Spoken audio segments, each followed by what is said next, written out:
At nagbabalik tayong muli dito sa ating no contact update for January 17, 2026. So yun nga 'no, nakakaloka yung ating nakuhang mga energies kagabi 'no. Pinapapili kayo kung ako o siya. 'Di ba, kakaloka siya 'no? So yan mga babes 'no, ngayon 'no, you know the drill 'no, tignan natin kung sino naman sa mga ex mo 'no or kung makukuha natin yung person na nasa isipan mo ngayon. Alam mo naman puwede mo i-pause ang video na 'to, isipin mo kung sino yung curious ka ritong malaman kung may feelings pa ba yan sa'yo, iniisip ka pa ba niyan or meron ba yang gagawin na plano, action or what? Yan yung ating aalamin ta's i-resume mo na lang pagtapos ka na na isipin siya because that is also one way of setting your intentions, okay? So, alamin natin dito 'no, kung makakuha pa rin ba tayo ngayon ng, energies 'no, na kagaya nung kagabi or baka iba naman. So, let us see. Archangel Michael, Angel Guides, maraming pong salamat sa palagiang presence sa reading ni Collective. Can we get messages for them, please? Meron pa po bang feelings, damdamin, plano, any informations, details about this person here? This no segment, no contact situation segment, I mean, ay dedicated for those curious na malaman kung meron pa ba rito ano, na feelings or may gusto pa ba ritong gawin na action, no, or plano itong person na 'to, no, na hindi nila kayang tanungin directly to that person. Then, dito na kayo tumakbo sa segment na ito. So, let us see, Two of Cups.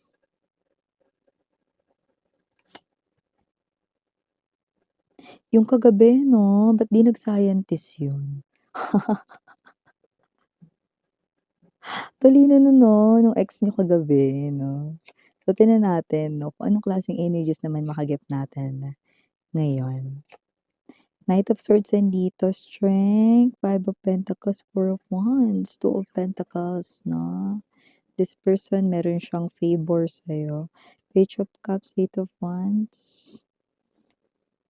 Hirap namang ibigay nitong favor na ito 'no, kung ako'y nasa katayuan ninyo 'no. But ano ba yan miss yan? Wow, malinaw na malinaw. Two of Cups energy right in here 'no, Knight of Swords and the Strength. Ano yun? Ito na nga sasabihin ko na 'di ba, mamadali, may lakad.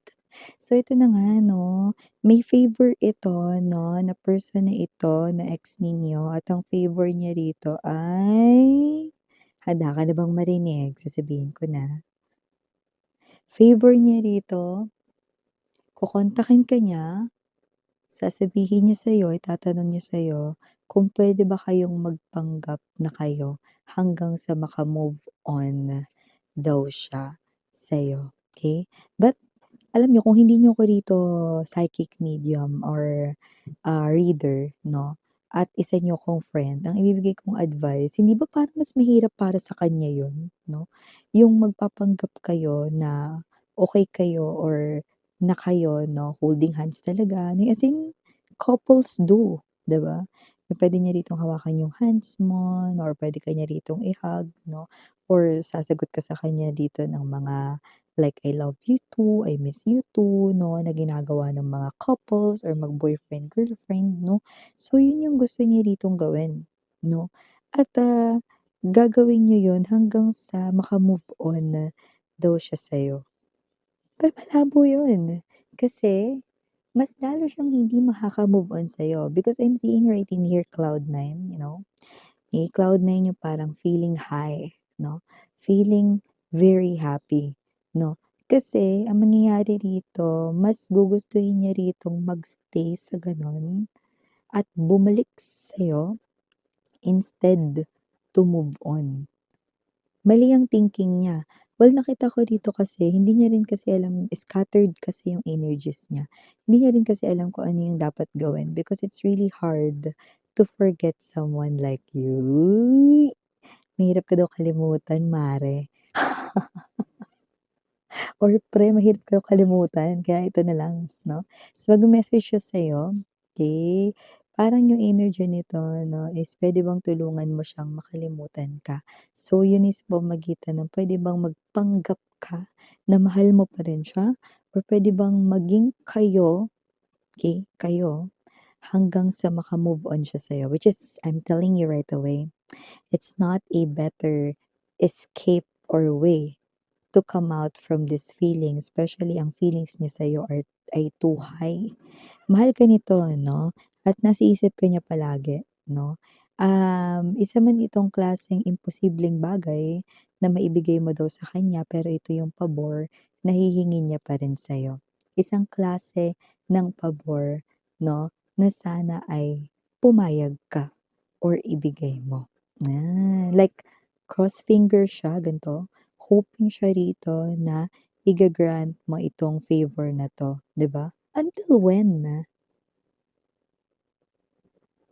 Talaga bang ang isang person na nagmamahal ay makaka-move on kung sila pa hanggang sa kaya niya ng bumitaw? Ani, galawan ito ng full 'no, or galawan ito 'no ng mga hibang or ng mga timang 'no. 진짜 바보야. 예. 진짜 바보였지. Like totally full of himself or herself. This is a crazy action. Okay? So, hindi ko nakikitang makaka-move on siya sa'yo just because this person here 'no, ay ganito 'no, yung kanya rito na tingin sa inyong, um, connection 'no. Maybe kasi you are ignoring this person right in here. So, yung iba magse-set rito 'no ng schedule, okay. Parang it's your call kung hanggang kailan mo daw 'no, na parang, papayag ka dito sa kanyang gusto 'no. It's your call kung kailan ka papayag diyan 'no, hanggang kailan or what 'no, basta pumayag ka lang daw diyan 'no. So nakikita natin dito that this person right in here is someone who is definitely pushing 'no, as you can see, Two of Cups agad. Manatili ka lang daw sa tabi niya hanggang sa kaya niya ng wala ka. It's impossible. Because the more you stay by his or her side, the more this person here will crave for ya.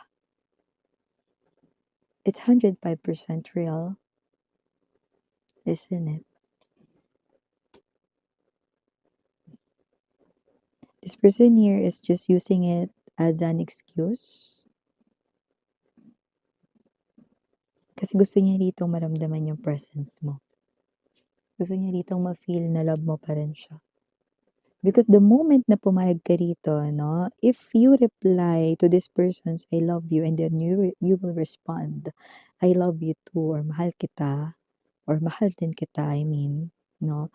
Even though you put a lot of feelings doon or kahit wala, this person here is nasa cloud nine.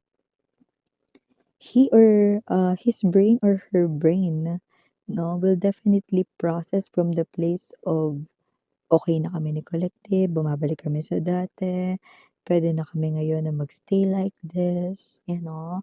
So, wala na sa isipan niya yun, yung sinet mo na schedule hanggang kailan, whatever that is, hanggang February, hanggang March or whatever 'no. Walang gano'n. Because in his or her illusion and fantasy, hindi ka niya planong bitawan at mas mahihirapan siyang bitawan ka. But this is what the invitation or this is what the message of this person here is all about. Kaya magugulat ka sa hihingin niya. Puwede bang manatili ka sa tabi ko hanggang sa kaya ko ng wala ka? Or puwede bang maging tayo hanggang sa kaya ko ng mag-move on sa'yo? Anya, no, this is something here na mas lalo lang niyang pinahihirapan ang kanyang sarili. Mas lalo lang niyang sinasadlak ang kanyang sarili rito sa kabiguan sa'yo. Eh, Temperance energy itong pinaka-energy niya. hinihintay ka talaga niya kasi ang pinaka-purpose nung, act na yun 'no or ang pinaka-purpose nito 'no, na klase ng favor na ito 'no, ay baka sakaling maramdaman mo ulit na mahal mo pa siya or baka sakaling, gumaan yung, pakiramdam or bumalik manumbalik yung iyo ritong amor sa kanya. Baka alam mo yung magkaroon ng twist of fate or change of mind sa iyong side sa ganitong klase ng act or form. Nakuha mo ba? Parang gusto niya ditong i-steer yung emotions mo, magbalik yung mga memories ninyo sa'yo. Maalala mo how much you loved him or her. And instead of putting this act into an end, baka sakaling ituloy mo. Baka sakaling pumayag ka na magtuloy-tuloy ito. Ganong klase ng energy. Okay, are you with me? So, yun nakikita natin dito. So, maybe this is some kind of a mind trick, no? Or looks like parang ganon. Mahulog ka sa ganong klaseng patibong or what. But this person here is definitely someone who craves you so much. Diba alam mo yung klase ng crave, diba parang, parang gusto ko kumain ng kimchi ngayon eh. Pero ubos na nung nakaraan pa sa rep, wala na eh. Ganong klase ng feeling, no? Or kahit anong food, diba? You're craving for food na parang gusto kong kumain ng ice cream ngayon eh. Yan, no? Yung energy ng ganon. This person here is craving for you, for your attention, for your love. Okay? Even though isa lang tong klaseng pagpapanggap, palabas. Okay? You're not helping this person here to move on from you or to move away from you. But you're helping this person here to just stay kung nasan siya ngayon sa feelings niya sa'yo at mas lalo pa itong lalago at lalaki. So it's not a better idea for someone who really wants to move away from you. It's not a better idea. This person here will just get stuck, no? Sa kanya ritong love and affection for you. Tagal niyang inisip yan, yung favor na yun kaya hindi siya nakikipag-usap sa'yo. Matagal siyang no contact, no? Pero inisip niya yan, no? Isa rin 'tong henyo, eh, 'no? Yung scientist number 1 natin kagabi natin nakuha, ito scientist number 2 natin, talino nito. Ano, ito yung pabor niya, baka sakaling mapagbago niya pa yung isip mo. Once na pumayag ka dito, puwedeng gumana yung plano niyang iyon. But definitely, it's still your call, sweetheart. But this person here is 너무 진짜 바보였지. Yeah. Definitely crazy or fool, such a fool for you. So yeah, for the initials right here, we are seeing letter Y. It's in capital letter. We also have here C, capital letter. We also have here K, capital letter. And for the rest of the letters na babanggitin ko, might not be capital. We have here T, O, S, P, R, G.